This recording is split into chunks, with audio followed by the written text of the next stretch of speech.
Hi guys, welcome back to the devotions. I'm so glad that you're joining us today. We're picking up the story in Mark chapter 9 from verse 14. When they came to the other disciples, remember Jesus and the three were coming down the mountain.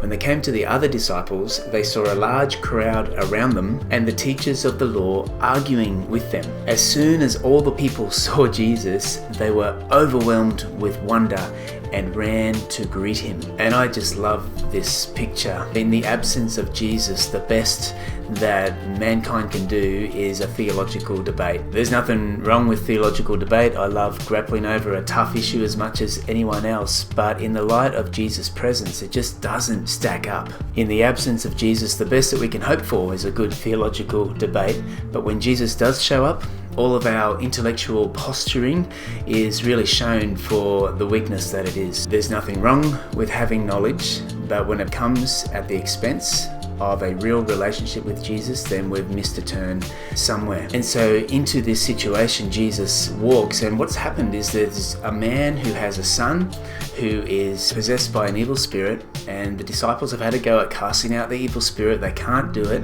and the man explains to Jesus about his son's affliction. From childhood, he's often thrown him into fire or water to kill him, but if you can do anything, take pity on us and help us. And Jesus responds, if you can, everything is possible for him who believes. To which this father replies, and these verses stick with me: I do believe. Help me overcome my unbelief. And I believe in these words is the crux of the matter when it comes to balancing the theological debate with a relationship with Jesus. I do believe, help me overcome my unbelief. Unbelief happens whenever we reduce God to something that we can conceive of, or that we can manage, or that we can understand with our finite minds. And we're always going to come up short when we do that. Like this dad, I do believe there's something in this mystery and this wonder that I do believe, but there's still a part of me that needs to overcome my unbelief. This story just throws up so many questions about the nature of faith. For me, one of the main things it points to is that faith predominantly isn't an intellectual exercise. It's not what we can grasp with our own thoughts or to handle with our own finite mind, but faith is something more akin to throwing ourselves and trusting God in the wonder